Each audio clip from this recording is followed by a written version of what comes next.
Oke, ada yang bertanya kepada saya, dan kalau saya mau jadi content creator, sebaiknya saya menggunakan platform apa?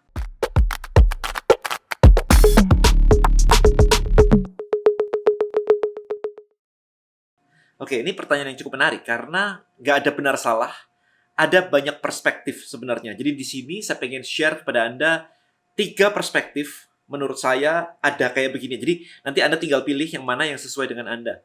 Oke, yang pertama. Yang pertama adalah Anda sukanya apa? Jadi based on Anda sendiri nih. Apakah Anda suka kayak saya nih? Kalau saya begini, saya lebih suka YouTube. Saya bisa cerita, saya bisa coret-coret kayak begini pakai iPad saya. Kemudian ekspresi saya, kemudian energi saya muncul kayak begini. Saya suka banget. Ya, jadi saya bisa menunjukkan banyak hal dengan video. Oke, so tapi depend. Apakah Anda tipe yang seperti ini? Kadang enggak, kebanyakan juga enggak gitu kan. Jadi Anda bisa memilih apakah Anda suka video atau Anda maybe suka audio. Anda punya coretan lengkap dan Anda suka membaca kayak penyiar berita begitu.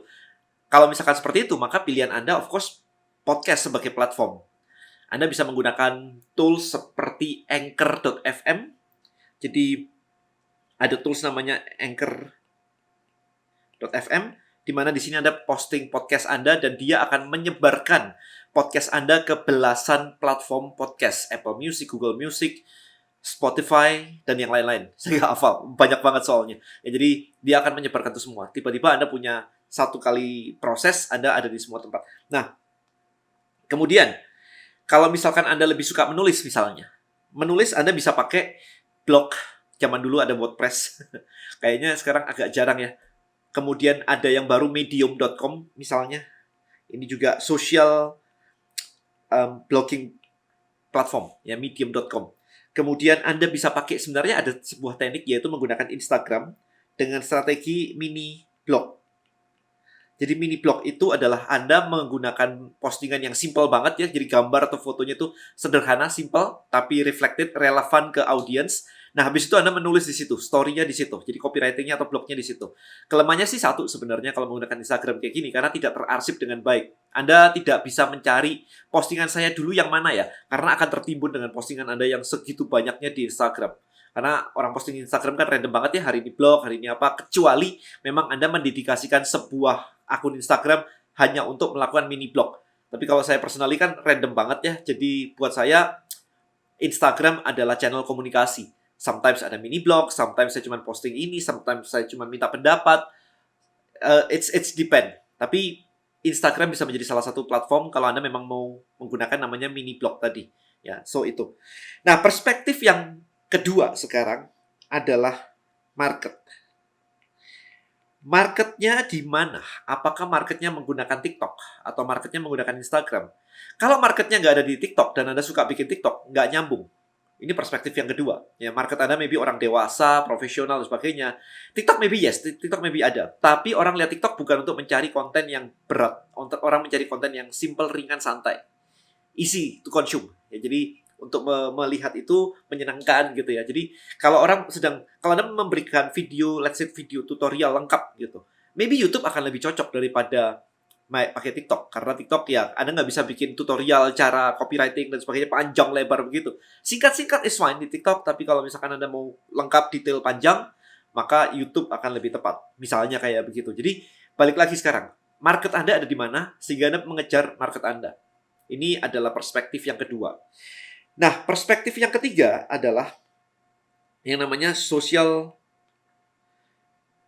media domination. Nah, ini yang saya pakai. Tapi depend. Social media domination adalah gimana Anda mendominasi social media. Jadi kalau saya tahu bahwa target market saya itu anak muda, ya roughly ya kalau target market saya biasanya ya usia sekitar 23, 24 sampai sekitar 44-an gitu.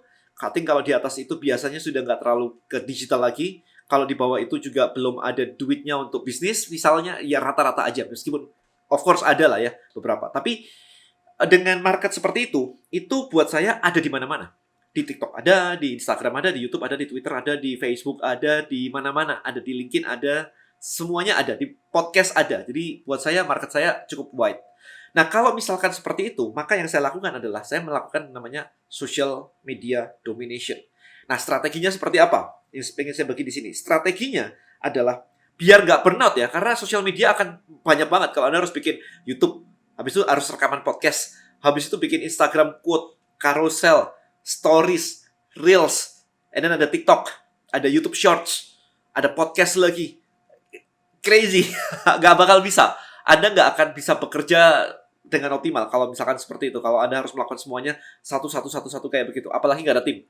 Ini like kayak insane banget. Jadi social media domination disarankan Anda punya tim, at least punya tim. Kalau misalkan nggak, iya. Lihat workflow ini. Oke. Yang pertama adalah kayak begini. Saya menggunakan strategi kayak begini. Ini main content. Oke. Main content itu adalah video yang cukup panjang atau konten yang cukup panjang, yang cukup lengkap.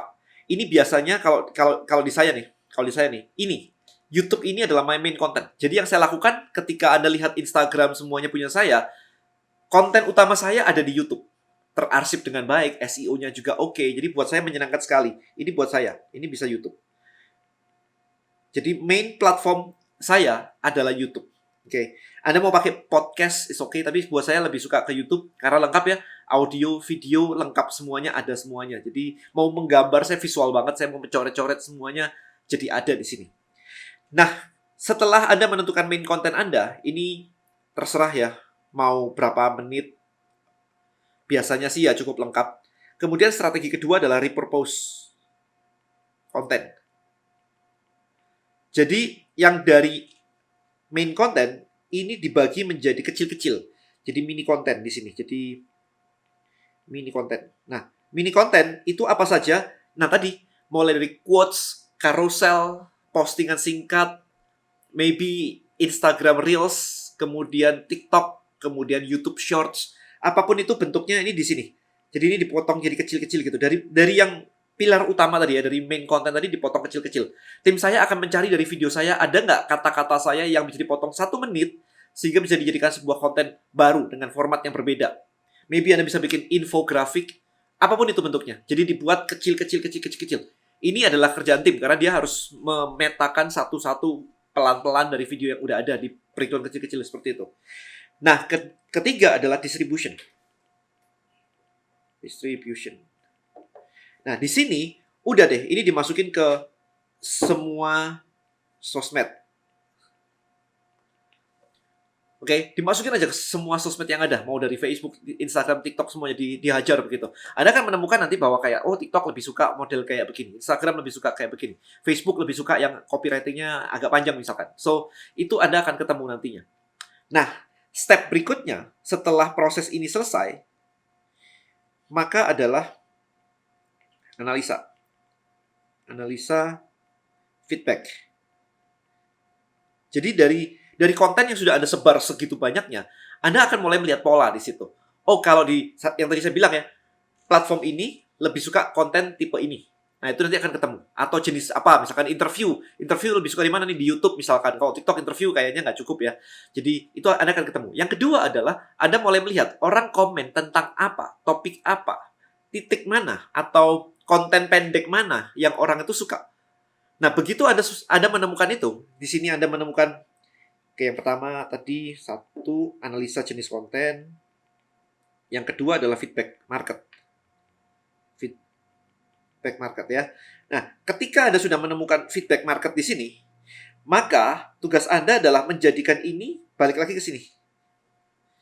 Jadi Anda ketemu orang suka banget nih ternyata di sini nih. Pembahasan ini orang suka banget nih.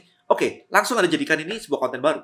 Maka Anda nggak kehabisan ide lagi. Meskipun ada banyak cara mencari ide konten gitu ya. Tetapi dengan strategi ini yang disebut dengan content loop, saya menyebutnya dengan strategi content loop. Ini yang membuat Anda jadi semakin relevan. Karena obrolan market, Anda jadikan konten, kemudian kita diskusi lagi, kemudian ketemu lagi, kemudian jadi looping kayak gitu. Muter terus kayak gitu.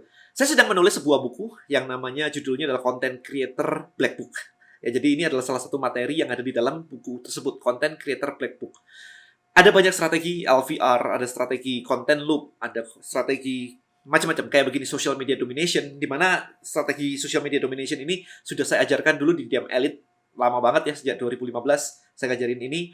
Jadi ini yang saya lakukan. Kalau Anda perhatikan, saya melakukan semuanya ini dari dulu. Anda melihat saya muncul di mana-mana. That's the power of social media domination. Powernya adalah Anda tersebar secara luas, kemudian orang jadi kenal Anda karena muncul di mana-mana. Jadi personal branding Anda lebih cepat jadi. Cons-nya adalah Anda harus punya tim, Anda harus bisa membreakdown semuanya ini, effortnya jadi lebih banyak.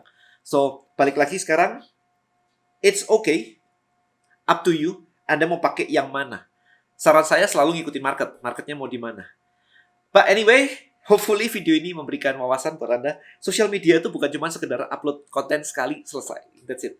Kita punya strategi yang lengkap seperti ini sebagai seorang content creator. Ya, nanti saya akan announce lebih lanjut deh kalau buku saya udah siap. Hopefully dalam waktu sebulan udah siap deh. Alright, so thank you so much guys. See you in the next video. Bye-bye.